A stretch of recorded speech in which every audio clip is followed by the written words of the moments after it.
Father, Son, and Holy Spirit. Lord God, please guide the students who hear this gospel.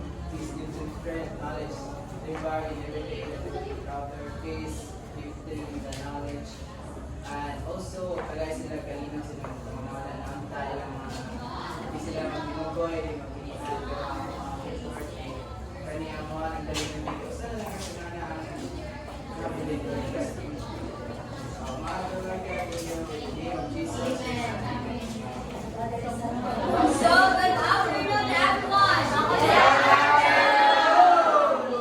Please, Añora. So, before we start into our discussion, mag-bring the again.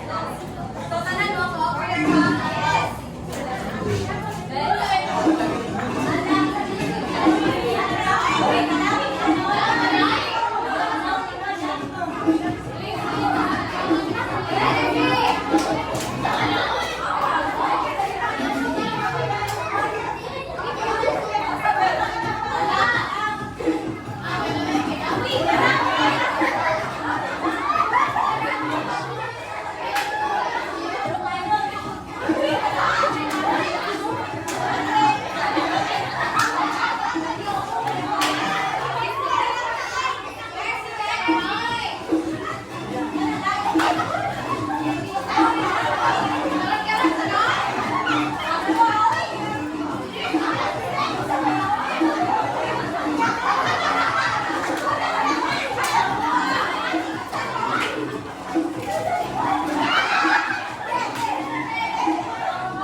Hindi na pwede.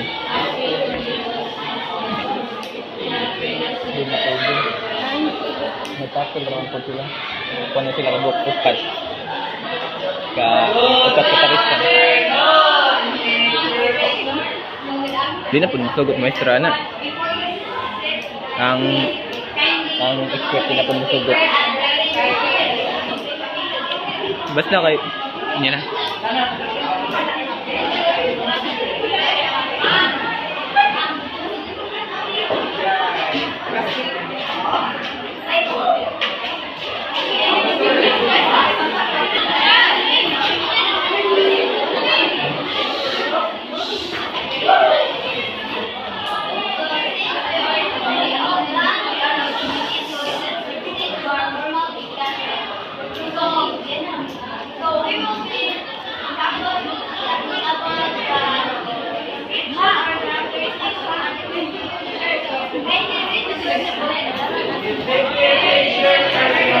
So, ayan.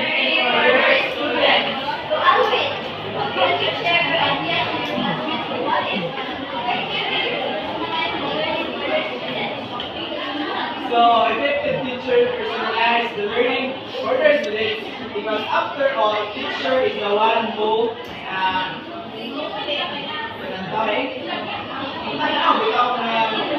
organize, will give the instructions. So, personalize, so you know what is the strength, the weaknesses of the students. So, teacher with the effective as a teacher, need to give personalize the students their own learning strategy.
fun, right? So when we say detailed lesson plan, so it is step-by-step instructions that is used by the teachers for their daily lesson.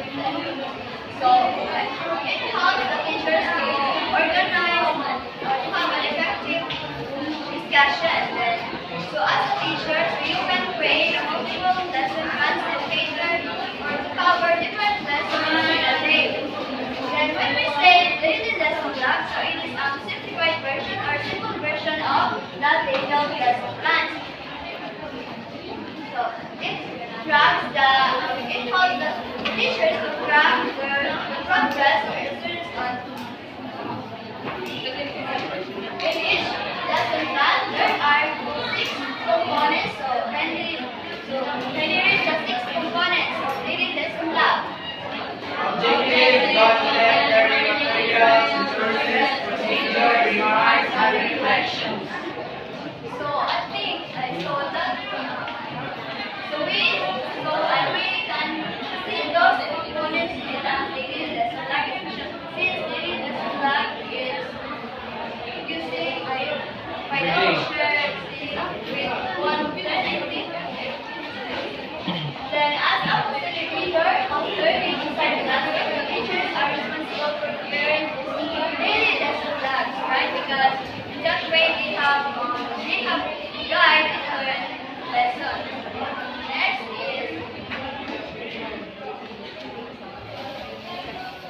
so do you have an idea about lesson chunking? Lesson chunking. So what is lesson chunking? When we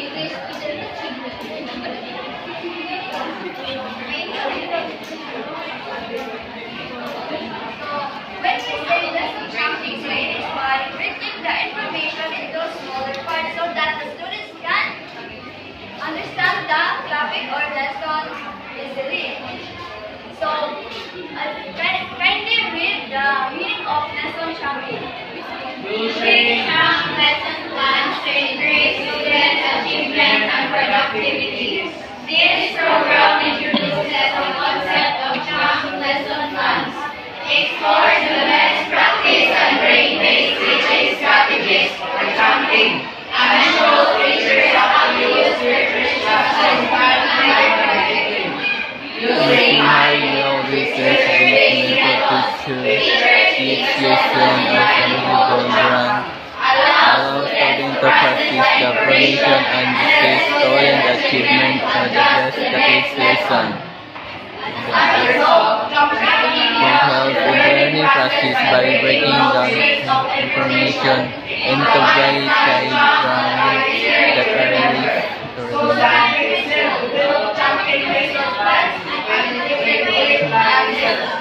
So as what I said, so chunking lesson is by breaking the information into smaller parts so that students can easily understand the topic. So by using lesson chunking, so it will help the students to improve their memory retention as well as better comprehension and reduce cognitive overload. Then Susan itself will develop chunking lesson planning as an effective way to plan lessons. Actually, Susan itself is an educator, speaker, or an author who specializes in innovative teaching methods and to support the diverse learners. So she developed chunking lesson plans as part of her work is to create practical tools that help learners engage students, improve teaching outcomes, and foster inclusive classroom environment.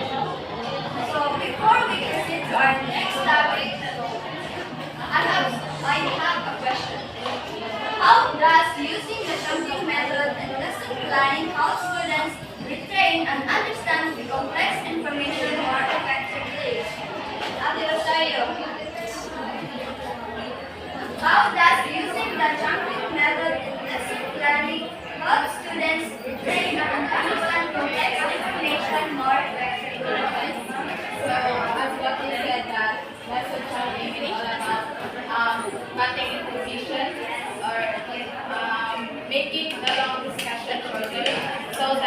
students will understand. So lesson chunking can help students to understand by they do not need to memorize such long discussions, or they only have to memorize only the key points, and they do not have to internalize each word because they need only to understand the topic for them to answer the inquiries of the teacher. Very good.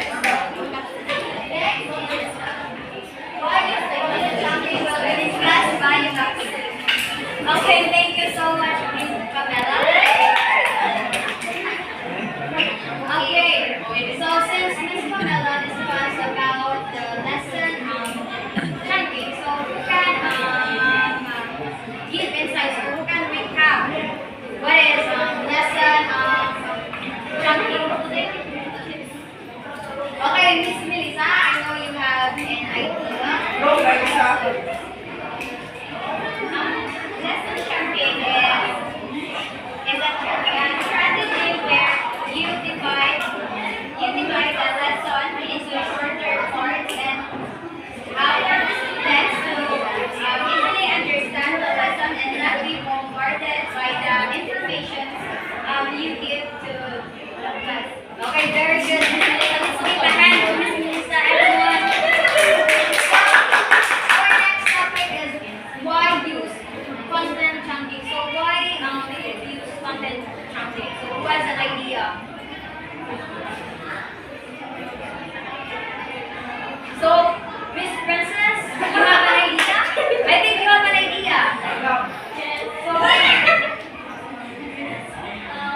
for me, as a student, I have to use content chunking because for us to be guided of all our activities or the lessons that we have. Okay, very good. So, chunking, using content chunking can help students, can help learners to understand or to learn the materials or lesson more easily. So it can also help students to comprehend and remember content as easily for longer period of time, especially for those who have a short-term memory loss. I know we experience short-term memory loss, so this method is good for us students. So next, how to chunk content for e-learning. So there are 4 steps to chunk content learning. So step 1 is to start at the highest level. So you will create lessons by dividing modules into the smaller related chunks. This process, So start at the highest level. Why are you laughing? Okay, so the first step, determine the course content hierarchy by using a chunking strategy. So create a logical and progressive sequence of modules, lessons, and topics. So as modules starts with large chunks, conceptually related content. So there are a variety of organizational strategies such as simple to complex, cause and effect, sequential, and etc. So kanang naka-observe man tano sa kanang way back high school. So our teacher uses this strategy. Like example, basic to complex. So naman gapon ni siya up until now, pero so, di ba kay kanang maka-learn ta to basic to complex. So, dili bitaw siya pakuratan bitaw kanang lisod dayon, di ba? So, like for example, sequence, also the sequential, like for example, this kanang di kuan ni nato, like sa first group kay cognitive condition, the next is social and developmental factors, and third is the topic ni Milloria Rosario. Motivational and effective, and learner-centered instructional learning practice. Individual. So that is the example of sequential strategy. So this step 2. You will create modules into lessons and into topics. So you will create lessons by dividing modules into smaller related chunks. This process should be repeated until the content has been broken down into pieces. And the next is chunk at the screen level. So at the content of each screen should consist of one chunk of related information. So once you have a solid module lesson topic structure, your design may include topics, detailed learning objectives or concepts, depending on how you approach a subject. So it's best to avoid introducing multiple topics, so learning objectives or conceptual at once. So, di ba, if atagan ta sa maestra, huwag ka na bitong work, ay ka na overloaded, bitaw na topics, maglibog na ta ba, o asa ang ka na. Yes. Kuan siya, like, we have to avoid ambiguity in giving topics to our students, di ba? So, and the step 4 is do a working memory check. So, working memory should be considered throughout the process. It is really necessary to include all the content you have to hand and remove extraneous content if necessary. So it's better to keep it simple. So moto kong giingon ganina na avoid ambiguous topics. Like for example, if naibutay mo ra kanang related ra nga topic, so we have to avoid it to kanang para bitaw malik aron di malibog ba ni malibog ang students. And the next is chunking strategies and processes. So there are several steps to the chunking process. The number of steps you use will depend on the type of information. So daghan kasi na strategies and practices. Depende sa inyong lessons na gamiton. So here we have 4 strategies and practices. Number 1 is break large amount of information into smaller pieces. Number 2, identify similarities or patterns. And number 3, organize the information. 4, group information into manageable units. So, yes. So, understandable na kaayon siya, guys. The next. So, please read the chunking information, everyone. Chunking is used the most commonly to organize, classify large amount of information, even when there are no obvious patterns.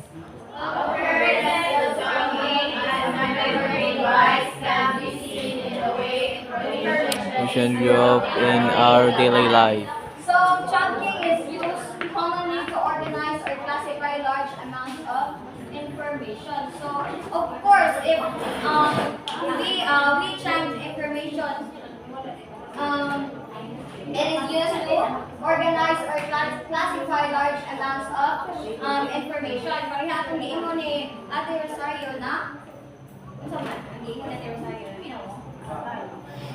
so, katong mga key points, mga keywords, and also appearances of chunking as a memory device can be seen in the way information is grouped in our daily life. So, next is simple chunking.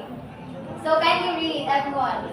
The breaking down of seemingly random numbers into chunks makes the numbers easier to remember. So like for example, birthdays are typically not recalled by that numbers. Like, dili na ta kanang kuan ba? Like for example, my birthday is December 11, 2003. So we use 12, 11, 2003 para mas mahinumduman bitaw nato. So yes. So wala na may like ako na about kuan chunking, about lesson chunking. Not? Okay, let's proceed to micro teaching. So kindly please read. Micro teaching is a method of teaching skills to teachers. This technique involves studying, teaching, observing,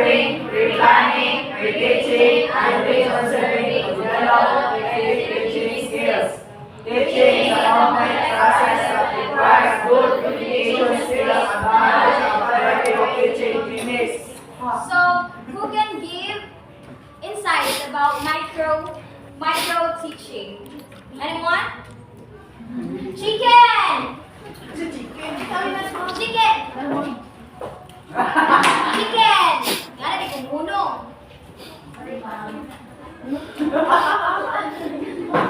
Beef! Noodles! Noodles! Noodles! Noodles! Okay, beef! Chicken! Okay, kids like Lani, you have any insights? Sorry mo no, gamay daw. Ano yung business? Ikaw, ano?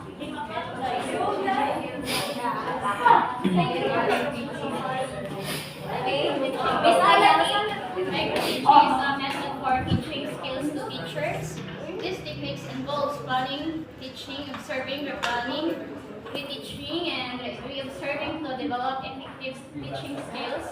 Teaching is a complex process that requires good communication skills and knowledge of a variety of teaching techniques. So share us your insights. So unsa imong mga nasabtan ana ang micro-teaching? Your own opinion. Methods sa parang sa pagmamaestra. Then, Para mas makasabot ang buwan. okay, very good. Another. Miss Lovely, I know you have any idea. Can you share with us?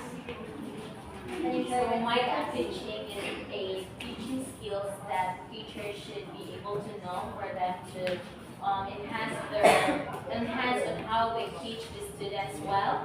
It involves the planning and especially the teaching, observing your planning, reteaching, and re-observing. So it is the techniques for the teachers to develop their effective teaching strategies for their students. Okay, very good. Let's give a hand to Miss Lovely.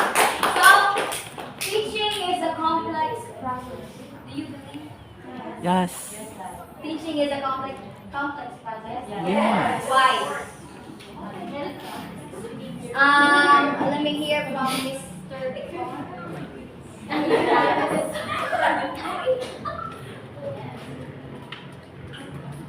Why is it teaching is a complex process?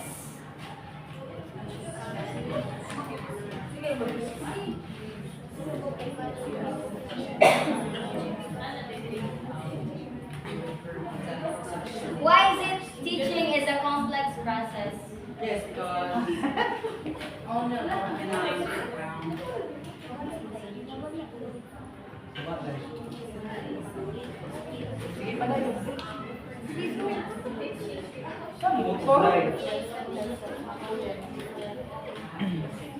because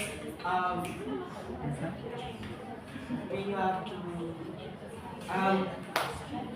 teacher need to be flexible because student has diverse different learning style, and teacher is need to flexible and then find a way how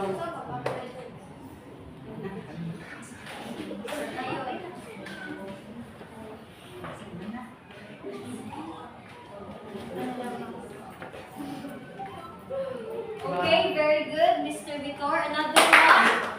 Just to remind to everyone that tanang ning participate and tanang ning oral is graded siya. Guys, wala mi activity, wala mi group activities, so it is listed to. So Miss Jenelyn, do you believe that teaching is a complex process? Teaching is a complex process because you need to understand each student diversity and of course their individual differences. Another?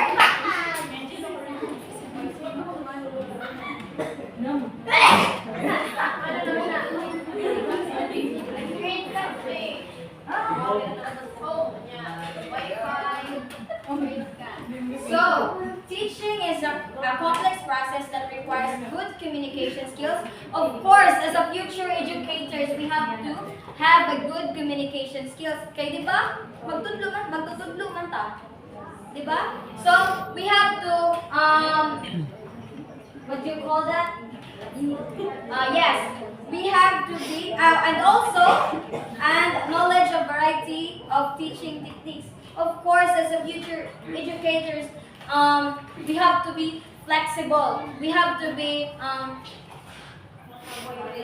we have to be flexible about, because you know guys, di ba, daghan kaayo ka na, diverse ang mga students. So, there are a lot of diverse learners na kanang, yes. There's a lot they have an individual needs and diverse capabilities. You're right, Mr. Ali. So maura to guys. We have, as a future educator, we have to be flexible. Thank you everyone.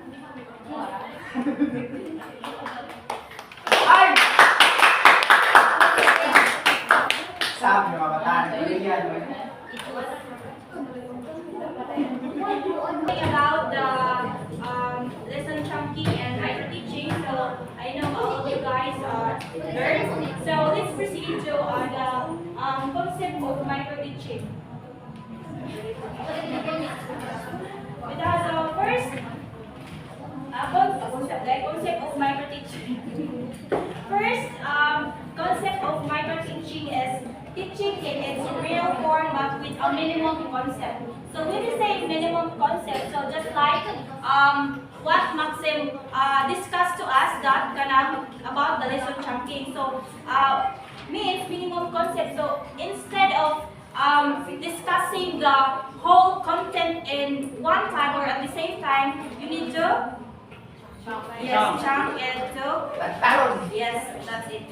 So second is the exercise, which is designed focuses mostly on the basic teaching skills with the help of feedback based on the knowledge of the lesson chunking and hyper teaching. So I know all of you guys are learned. So let's proceed to the concept of micro teaching. First, concept of micro teaching. First, concept of micro teaching is teaching in its real form but with a minimum concept. So when you say minimum concept, so just like what Maxim discussed to us that about the lesson chunking. So means minimum concept. So instead of discussing the whole content in one time or at the same time, you need to chunk it to yes, that's it. So second is the exercise, which is designed focuses mostly on the basic teaching skills with the help of feedback based on the knowledge and information of the students' learning level. So when you say feedback, you know this approaches is to guide the teaching process or learning process. Of course, when you do feedback, just like someone like nag-work na pugka sa ilahang mga lapses also and further improvement also. So next is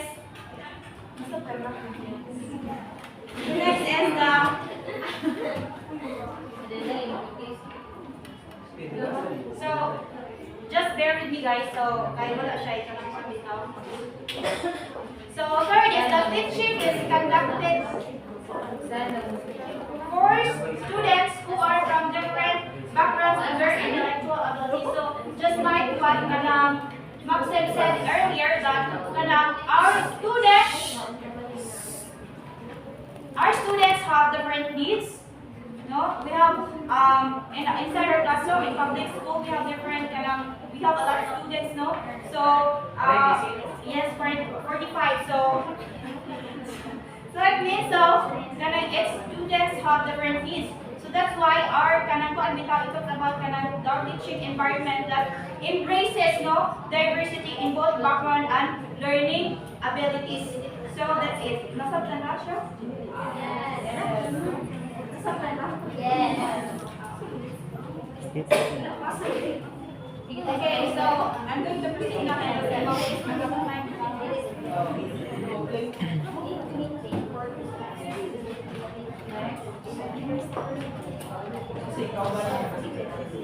so fourth is the monitoring the micro-teaching exercise conducted in the classroom. So in what way that we can monitor the teaching exercise conducted in our classroom? In what way that we can monitor the teaching exercise conducted in the classroom? So, ibutang na siya nga kanang you are kanang ikaw someone like the observer. So, okay, in a way of observation, yes, observing. Testing their Yes. Yes, we practice. Yes, also assessment and giving practical tips. Kaya one guni siya like somewhat lawang ngayon micro-teaching kay on how to become effective man siya nga teacher. So this concept of micro-teaching this is kanang mga ways bitaw konsepto kung unsa jud ang micro-teaching kay kanang ang micro-teaching is talks about kanang somewhat like how to become an effective teacher. So through that, through monitoring, observing, feedbacking, assisting, or giving practical tips, so we can ensure that quality learning and we can ensure quality learning and achievement of goals.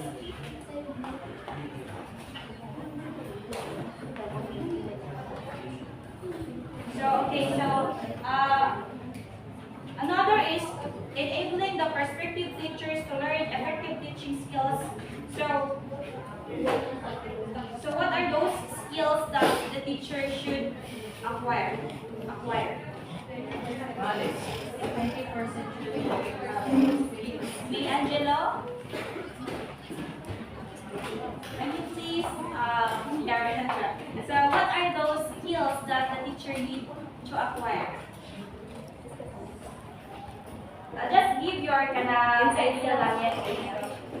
Skills that the teacher should possess to their students are their kanilang prior knowledge and also that fits to the needs of the students and also their communication skills nga ma-adapt sa ma-enhance nila unsa nila pagdaing ang students. Okay, thank you. So mata siya. So if those skills are become ma-achieve na nato as a teacher, so we can become matawag na kanang competent and flexible teachers. Kaya makamanage naman ta sa different students nato. So next is helping the students to actively participate in teaching by providing a low-stress situation. So here is fostering a safe and supportive atmosphere so that the students encourage to learn. So fostering a safe and supportive atmosphere. So this ka pining mga about sa kanang environment sa student para kanang ma-encourage siya nga learn sila. So last is it also offers opportunities for training of the regular time intervals. So it means that it is the ongoing training and professional development. So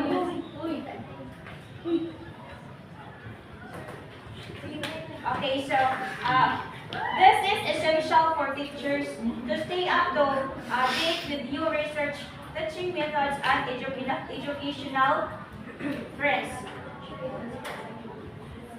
So next is nama siya. Ano sa ko? Okay, next is since we already done with the concept of micro-teaching, so nasabtan na katong concept sa gamay lang nasabtan ninyo nasabtan na gamay na concept sa micro-teaching. Okay, so let's proceed to principle underlying micro-teaching. First principle is the principle of one skill at a time. So katong na-discuss na nato, what are the skills that the teacher needs to become possessed, no? So here a principle of one skills at a time. So you should practice the first skills before you are going to dive into another skill. So you cannot really proceed to another skills nga bitong something like mo ra gibiyan ang skills kay so di siya kuan ari ko sa kuan. So dapat imo jud na siya i-process nga bisan pa o even if it takes a long process na siya. Muna siya. So muna siya ang principle of one skill at a time. So second is muna siya. Second is principle of limited contents. Can you please read everyone? When micro-teaching contents are created, the teacher is required to use only those contents. Okay. What's an idea about this? So number 2, principles of what? Limited content. Okay. So Jenelyn. Yes. Ako, manita sa miday. Okay, so yan kami. Remember, ganapon points. Dili always anong time sa paglaro ganapon points. Wala may group. Everyone. Wala may group activity. Kaya di na makapasok. Ano yung mabawit ko sa manang kuwan. Ano na yung score.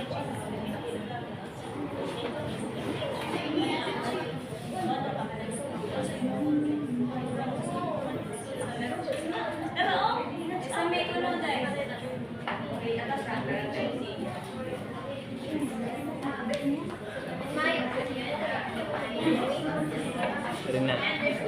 Rina. Taga lang. Marlon. Principle of limited contents using micro-teaching. We cannot cover the whole lesson because it was limited. It has a limited content, so it affects the teaching process. Okay, thank you. Very good. So just like what Pamela said, that we can really teach or discuss the whole content is one time na siya. No? So that's why lesson tracking is involved na siya.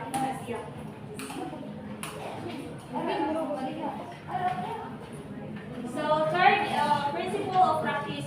By practicing one skill at a time, a lot of practice is given. It is practice that makes a man perfect. You ready?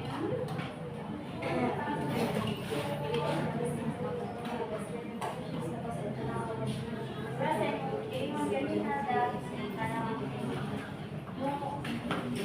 We need to practice one skills before proceed sa other skills. So, nakadungog na sa giingon ni Beverly? Nakadungog ra? Yes. Nasabta na sad? Yes. Then, no need for me to discuss further. Okay, nakuha naman ni Beverly. So, just listen to your classmate who stand and participate. Okay? Yes. Good. So, okay. What is Principle of experimentation. So, principle of experimentation. So, under controlled conditions, the pupil, teacher, and supervisor conducts experiment on teaching skills. So, we have an idea about this one. About the principle of experimentation.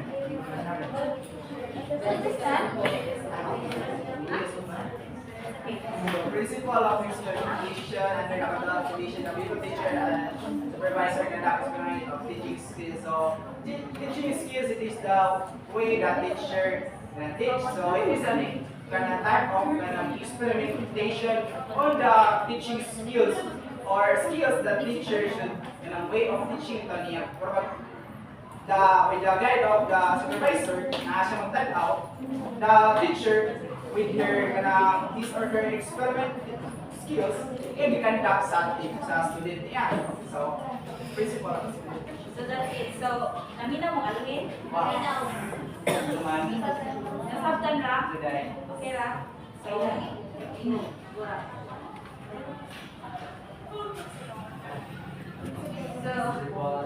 So, principle of immediate feedback. So, the pupil teacher receives feedback as a result, is able to identify his weakness and improve them without delay. So, yes, feedbacking. I already tackled the feedbacking, right? Yes. Understand? Principle of evaluation. So, by evaluating the pupil teacher's performance, quality learning is ensured. So I already tackled what is evaluating, right? So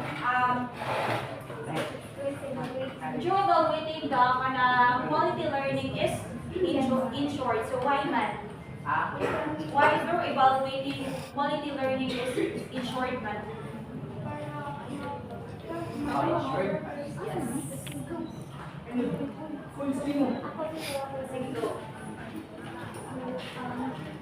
For me, the importance of principle evaluation is to know the performance or the progress of the students so they can adapt or they can ensure that we have already enough learning.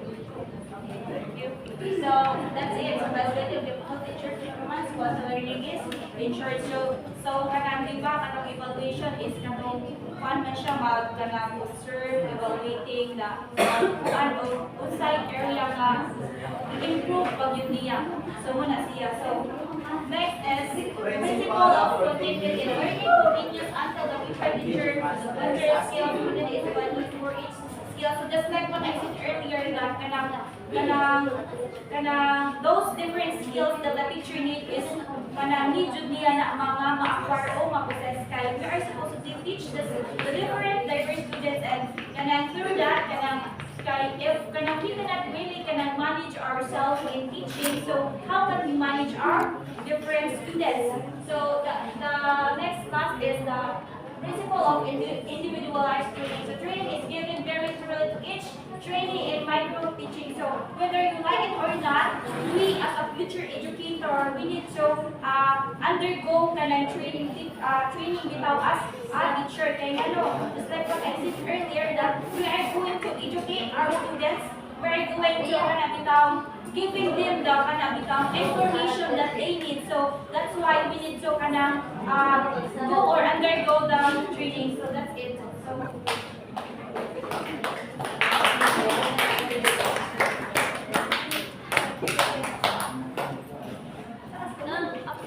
the next topic will be the procedure of microteaching. So I know that all of you guys what is microteaching. So no further discussion with that. So let's move to skill definition.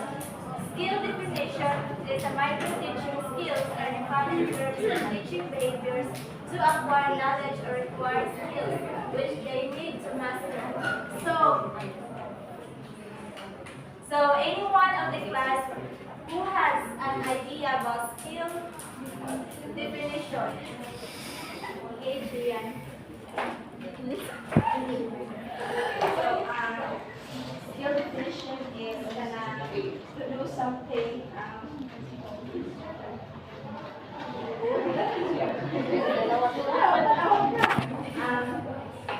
to do something well or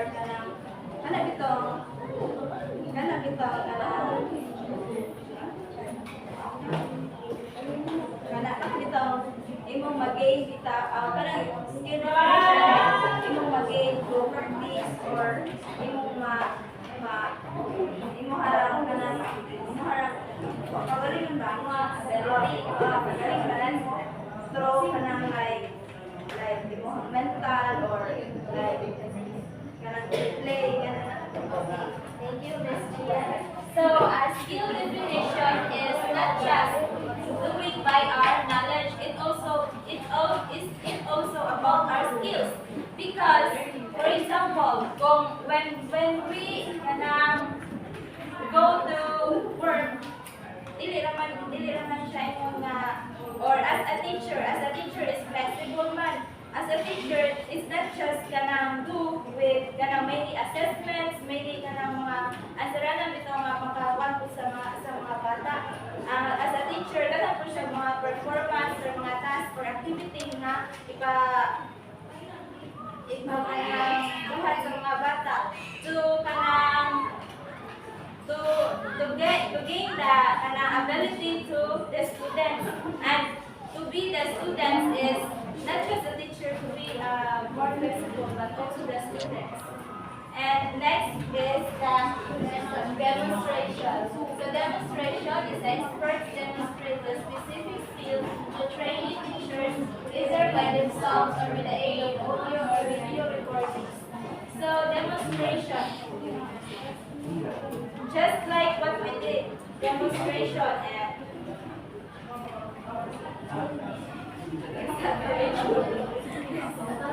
so okay, Jenny. Share your insights. Demonstration is like you're doing right now that demonstrating your like topic. It's really understandable. Yes.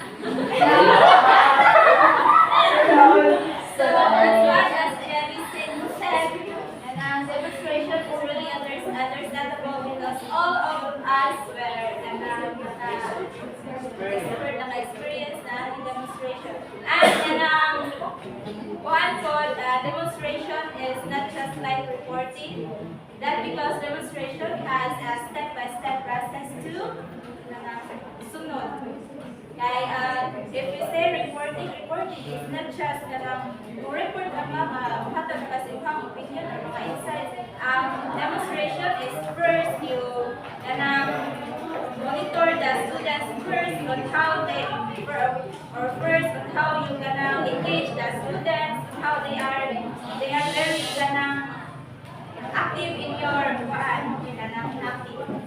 Then next is the lesson planning.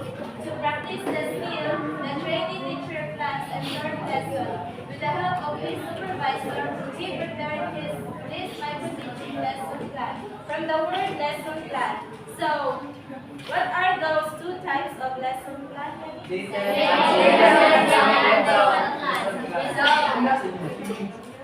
is lesson plan?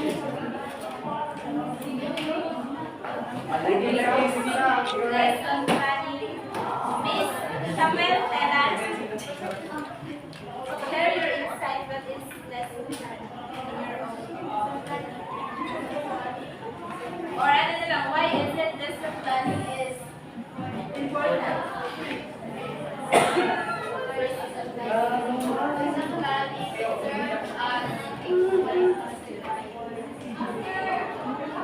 serves as okay. So lesson planning is important also because how did you manage the students, or how did you demonstrate or teach the students well if you don't have or if you don't do the lesson plan first? And that lesson planning is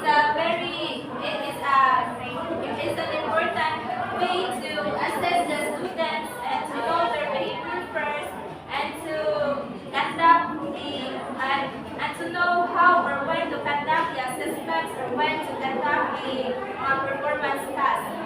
So sometimes next will be the conduct has been completed.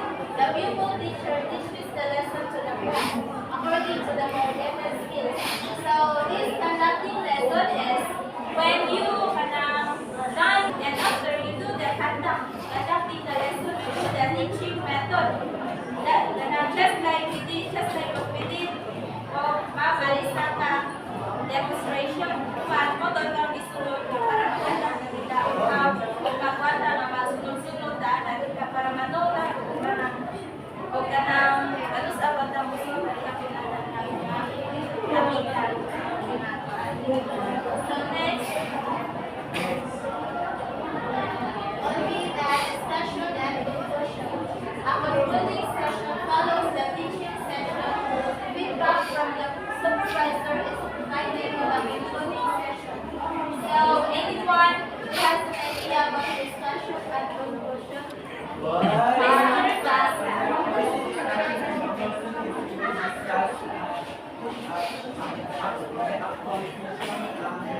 then after that, the supervisor will give you a feedback ang kung correctly ba yung discussion, ayan ba yung discussion niya or if supervisor can give the feedback kung ang mga students is easily understand na sila ang karon ng discussion. Okay, very good. So, no further explanation. Discussion and conclusion is already at kanang tackled with Mr. Bagsakis. Sa ganito, discussion of conclusion, everyone. Basta na discussion. As well as Bagsak said. Ano ka na? Basta na discussion. Sabi ka sa Bagsak.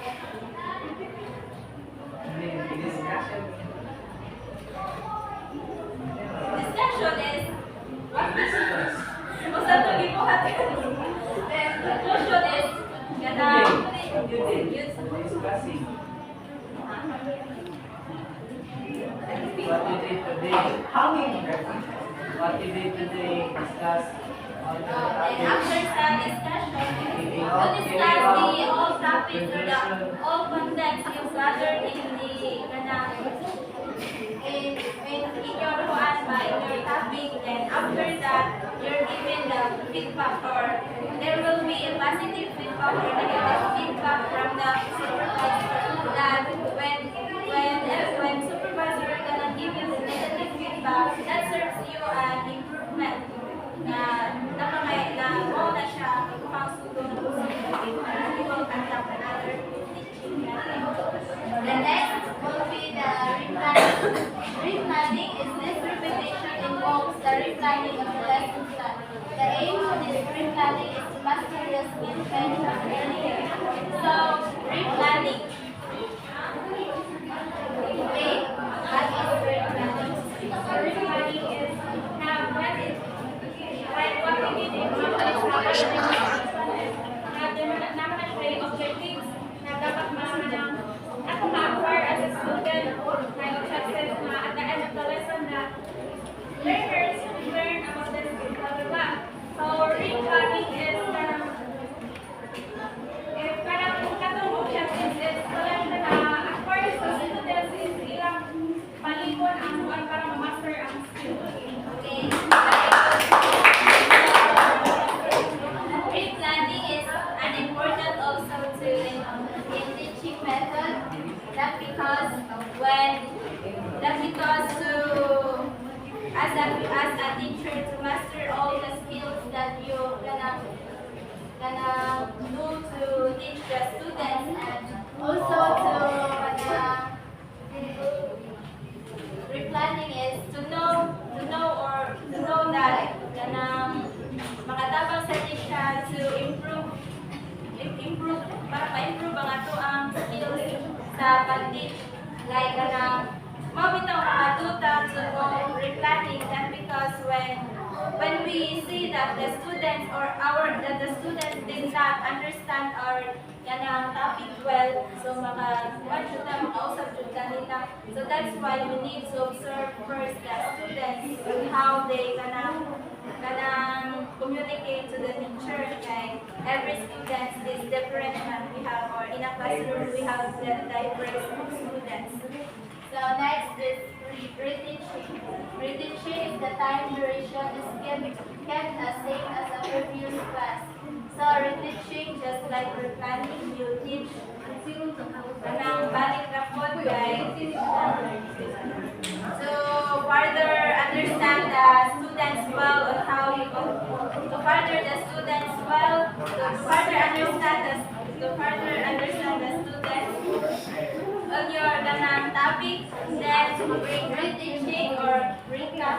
That's why every teacher needs to recap the discussion. Like, what was our lesson yesterday?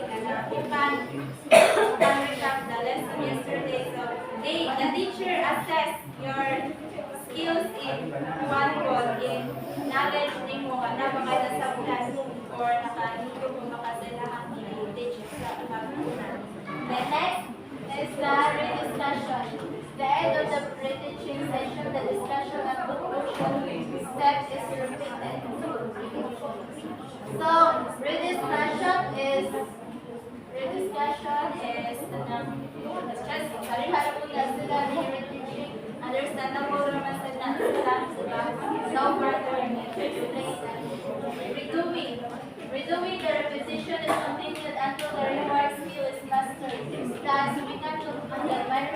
involves the recording, teaching, discussing, and doing. So, Maria's responsibility is doing. So, just like when we do the cases, and there are advisors na way on of review, bisa naman mo ana mo o kanang question to nila like kanang magdadala o try to that because kanang basta mo i-defend but kanang the way nga ligaman nila sa group is need ka dyan na sila so mo na ang sa rito one of sa rito bali sa in a classroom session rito if ever the teacher will give you another or if ever the teacher will give you a task then the teacher will not be kanang lilibitaw sila kanang one bala so you need to redo balik-balik mo nila para ma-master natin na sila sabot ra. Next, evidence-based principles of effective learning and teaching. Everyone, please read. As a result of these principles, it is acknowledged that the learning teaching process is complex and dynamic. It is a lifelong process to learn. People learn through interaction with others, independent learning. All the rules and things learned in this are taught. Identifying how others learn best, extending their learning methods, creating learning opportunities, and evaluating students' learning are vital. Learning and teaching practice are concomitantly based on effective learning and teaching principles. This assumption suggests that learning-teaching process is multiplicative term of what learned, how it is learned, and how students learn social norms and value from the way.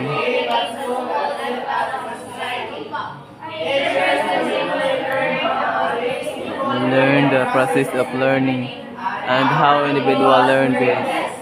Teachers bring their own social and cultural value to the learning and teaching process.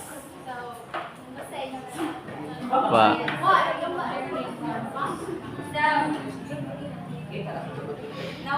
Now further explain that because it is already explained by the co-reporters like Maxim, Melca, and Pamela.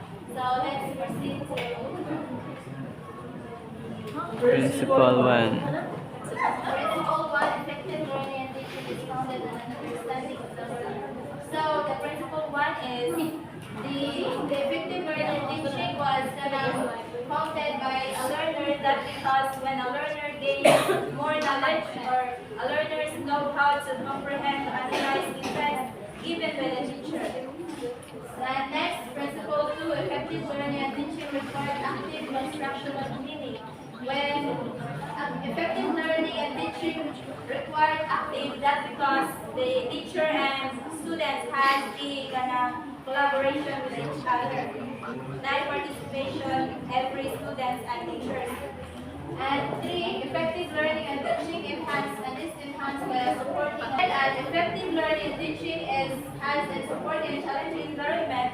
The classroom setting has also a collaboration when it's very comfortable. The students will actively learn and participate in every discussion.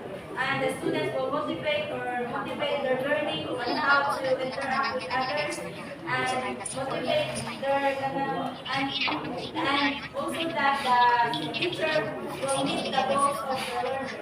Next, principle 4, effective learning and teaching is enhanced through work while learning partnership.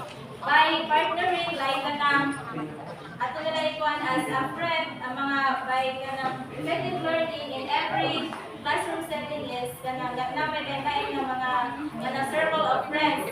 By that, the students is very active in participating in every activities or in every task given by the teacher.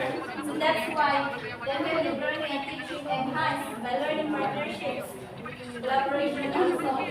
And principle 5, effective learning and teaching shapes a response to social and cultural context.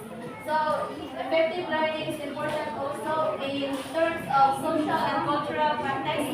That because the teacher know knows how to, the learners knows how to socialize the other learners, and the teacher knows also on how to manage his or her skills on how to do it.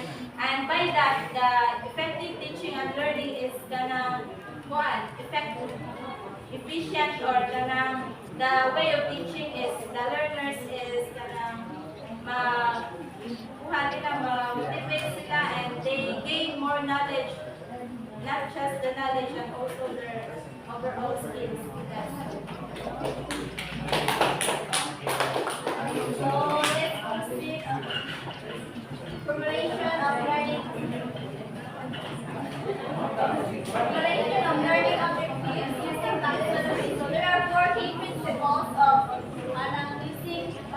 using taxonomy. So one is Bloom identified 4 principles that guide the development of the taxonomy. So one is engage in students' behavior. So it is the action and attitude displayed by students in learning process. So next is show logical relationship among the categories. For example, you can use visual tools and logical structures that demonstrate how the categories can relate to each other. So, example, Venn diagram, flow charts, and classification tables. Next, reflect the best current understanding of psychological process. So, involves integrating major psychological theories and frameworks to explain behavior, cognition, emotional, and development. Number 4 is describe rather than impose value.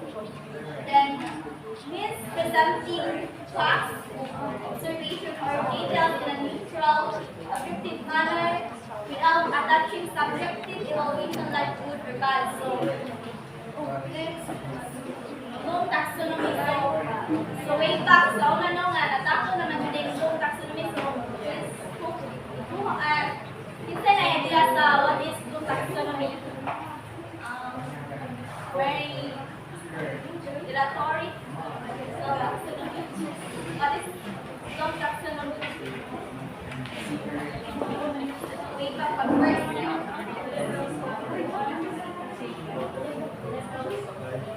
Bloom taxonomy is the method or the levels which we can it is a learning objectives that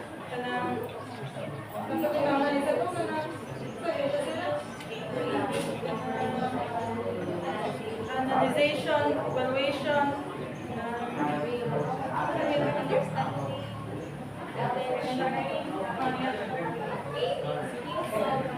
It is usually used when it comes from learning, creating learning objectives. So, kasagaran mo gamit ani Bloom taxonomy, which is researchers kay ilay to make sure and compare to other programs if kanang method ng gamit is effective ba nga gamiton. So, next, the 3 original domains cognitive, effective, and psychological. So, so kuha kayo what is cognitive. So, okay, to explain na kasi doon may nakakaroon ng mga cognitive, affective, at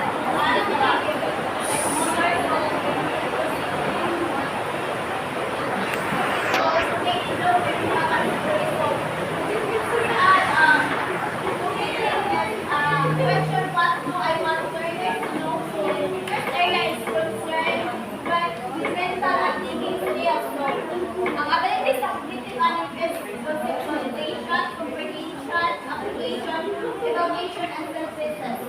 So, affective is concerned with feelings or emotion. Abilities of receiving, responding, evaluating, organizing, and characterizing. So, psychomotor is what action do I want learners to be able to perform? So, the abilities of psychomotor is perception, simulation, information, and production, and mastery. 6 levels of Bloom taxonomy of learning. Cognitive, affective. Because it is discussed last year. Oh, first year? Okay, Miss Christine. Remembering. Oh,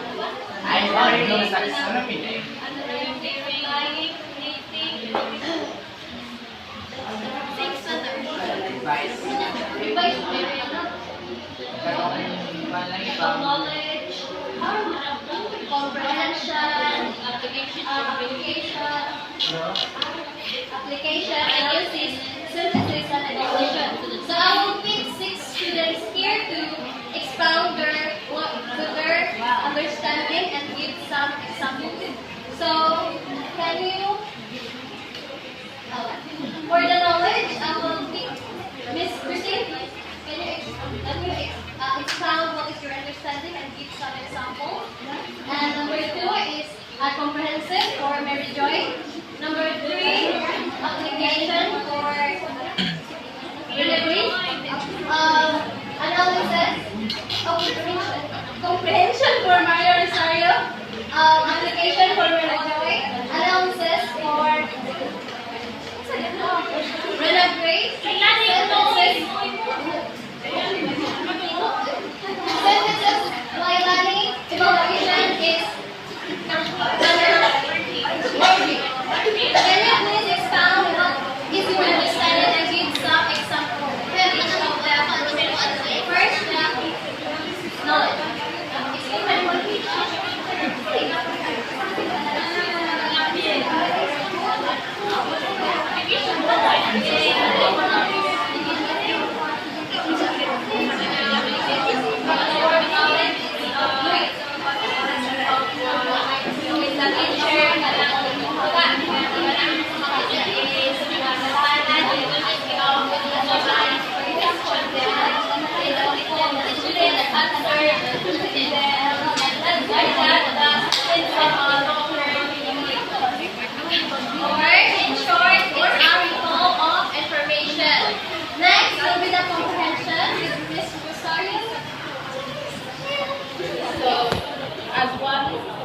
Comprehension is tackled there that it is regarded as the most important cognitive skill, and it is ability group within the cognitive domain. In this level, one of the most important skills is the ability to process new information. So it is said that comprehension is the most important because we cannot do the application, analysis, synthesis, evaluation without a comprehension. So comprehension, it is somehow like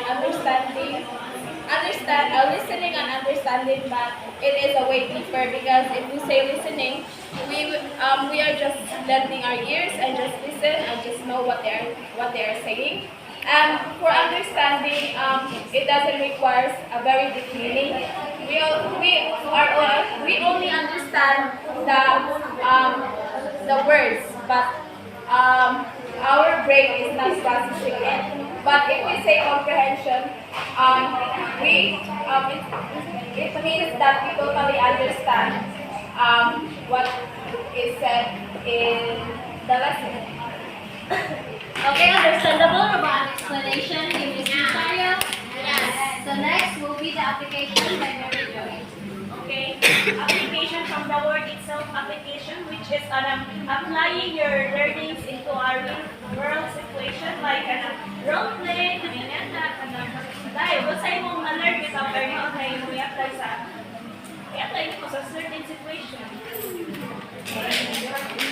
What is your example? Role play. So the next, understandable or ba? Yes. The next will be the synthesis by Meloni. Analysis by Rina. Irina Grace. Okay, so analysis is analyzing the certain topic, or so example of these is a poem. So when you say poem, you should analyze the poem when it's the definition or the meaning itself. Okay, next we will the synthesis by Lalani. Synthesis is Lagyan mo lang ginaong. synthesis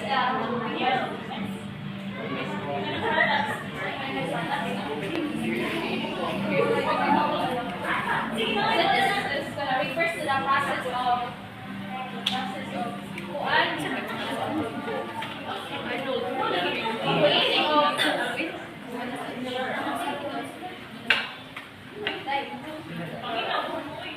And synthesis refers to the process of combining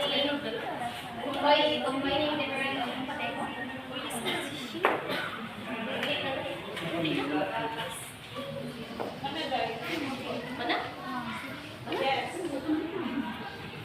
So analyzing or breaking down information. Here, learners break information into parts to understand its structure, relationship, or underlying principle. It requires critical thinking to examine components. So the next will be the synthesis. Evaluation na. Next will be the evaluation with Morgie. evaluation.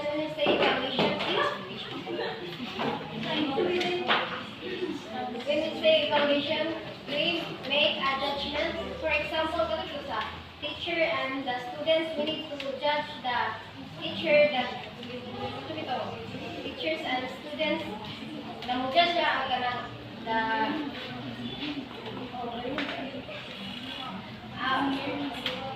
for example, imo i-judge mo learning of kanang na flexible na baka anong tama or arang flexible ka na in this kanang certain topic.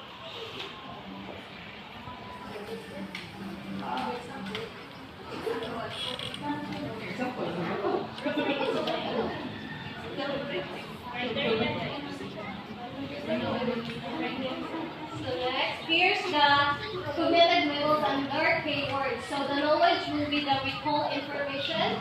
Comprehension will be the understand the meaning or phrase a concept. Application, use the information or concept in a new situation. Analysis, break information or concept into parts to understand it more fully. Synthesis, put ideas together to form something new. Evaluation, makes judgment about the value. So here's the revised version of Bloom's taxonomy: creating, evaluating, analyzing, applying, understanding, and remembering. Mr. Arnold, can you expound your understanding about the revised version of Bloom's taxonomy? Di ba rin na creating and remembering? Remembering o na? Ano yung creating? Ano ba ko? Ano ba ka? Galing mo nga.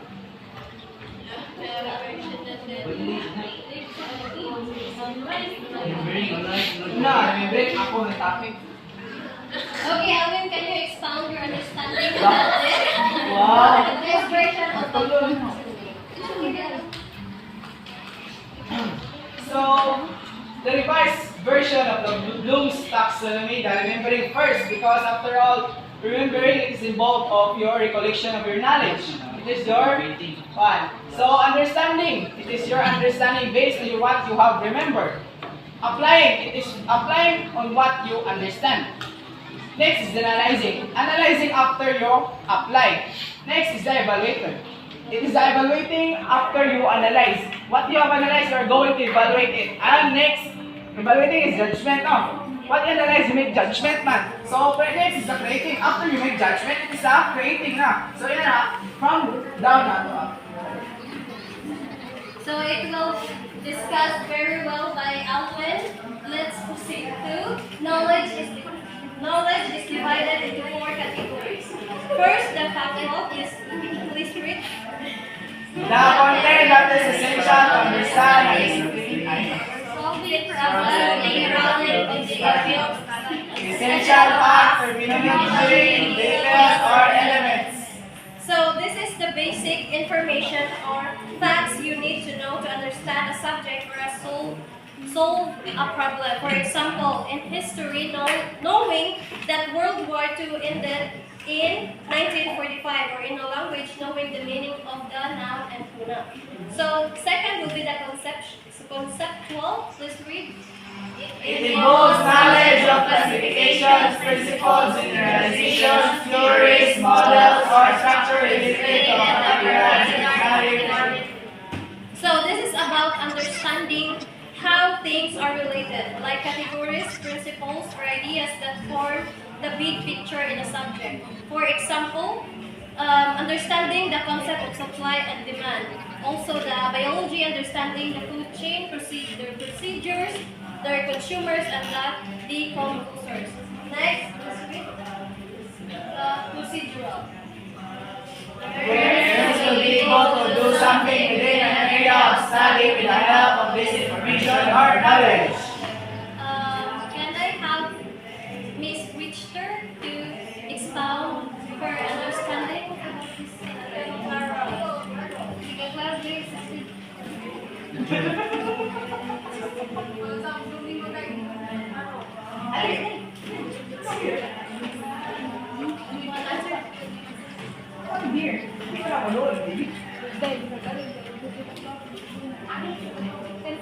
Cellphone.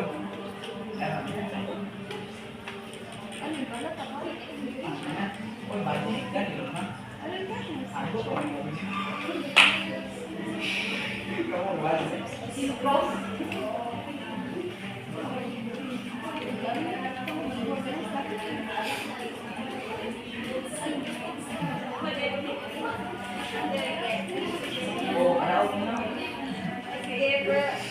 Procedural knowledge is this is how to knowledge is how to perform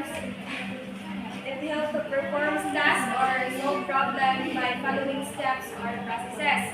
For example, in cooking, iba na may steps by steps magdala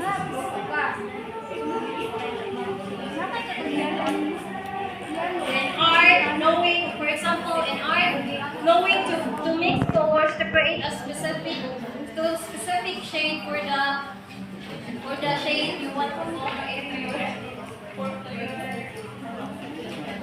Next will be the meta-conjugated.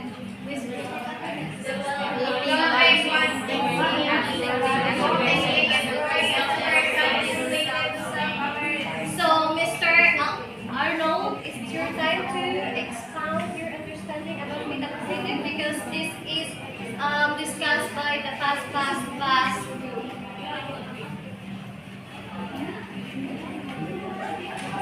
Cognitive is developing class on thinking as a person.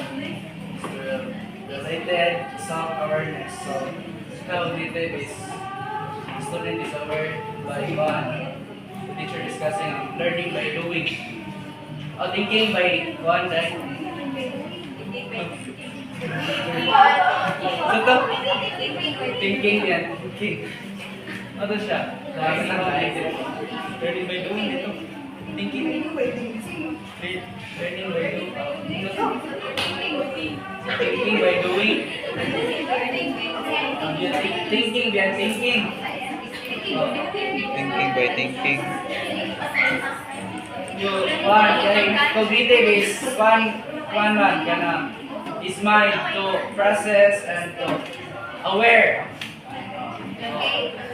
Now this is about being aware of your own thinking and learning process, like what Arnold said. It helps you plan, monitor, and evaluate how you learn or solve problems. So, the next demonstrator will be Miss Jenelyn.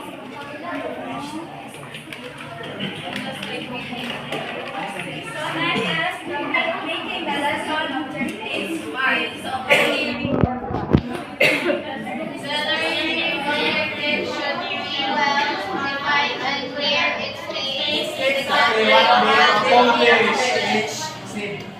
So it defines that what students should know and able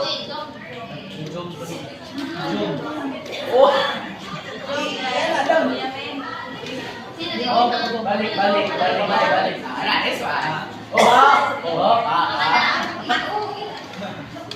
So it defines what students should know or able to know. So you have to be direct to the point. So para dili na ma-bombarded of information ang mga students. Next is measurable. A learning objective should be include benchmark or target which can be used to determine when the target has been reached or exceeded or missed. So it focuses on what the student should be able to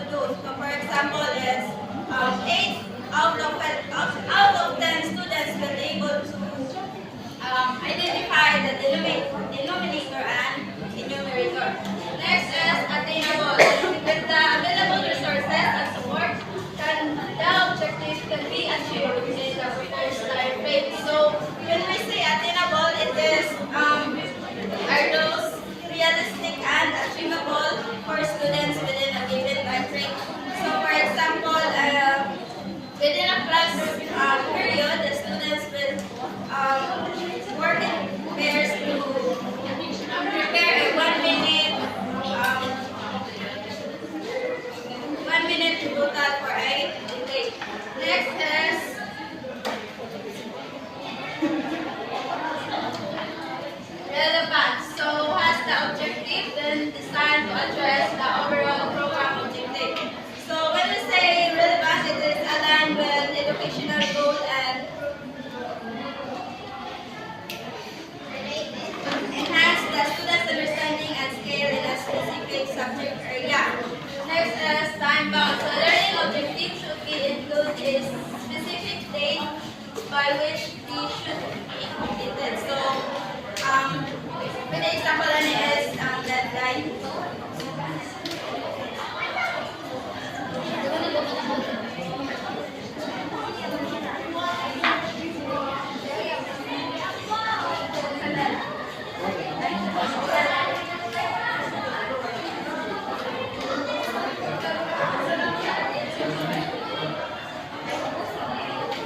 Next is a lesson plan is a description of a teacher objective for a lesson. Next, in order to achieve these goals, the teacher will use a variety of activities and procedures. A list of the materials and resources that will use throughout the early session. So there are some general areas to consider when planning. So the learners, how will they react?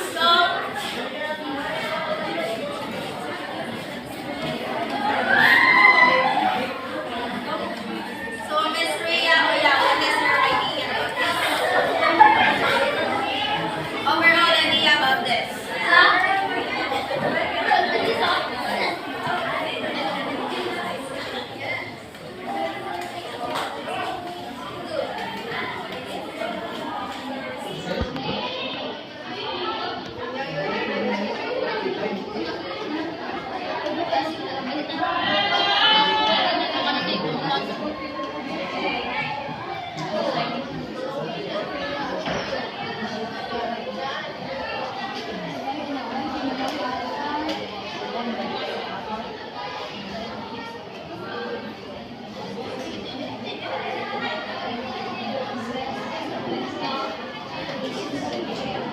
Sige, barog na.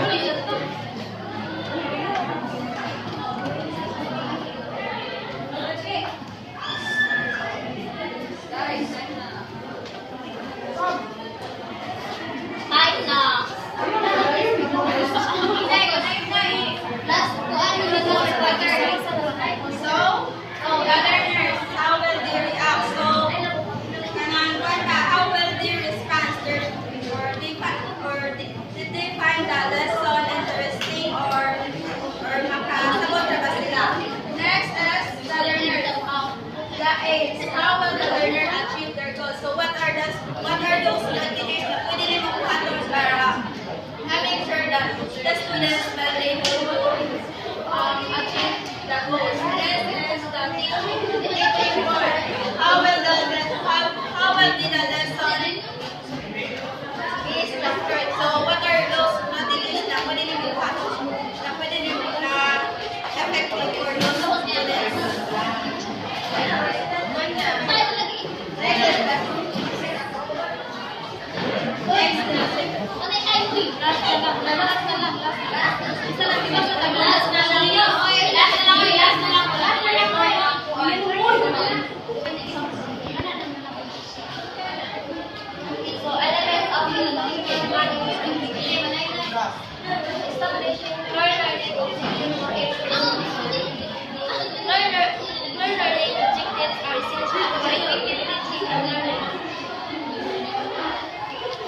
These objectives are specific, measurable, achievable when you can time or smart.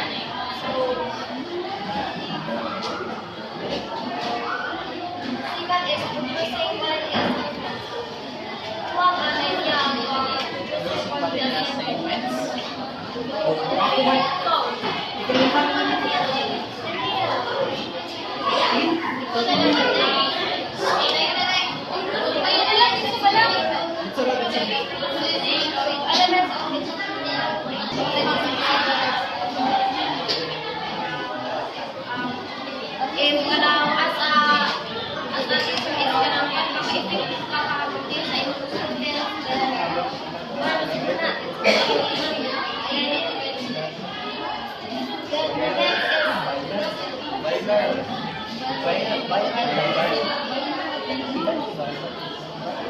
importance of lesson planning to enhance lecturers' ability to teach successfully.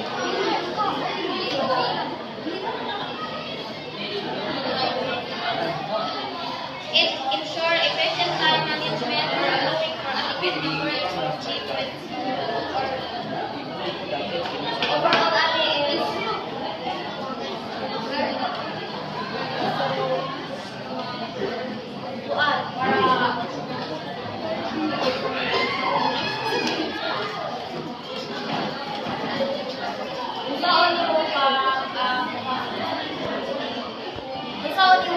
stage the your student and parang kasabot na sila. Part of the lesson, so before the lesson is preparation, then the lesson cover is lahat ko mga example para mapapagod. After the lesson is we have to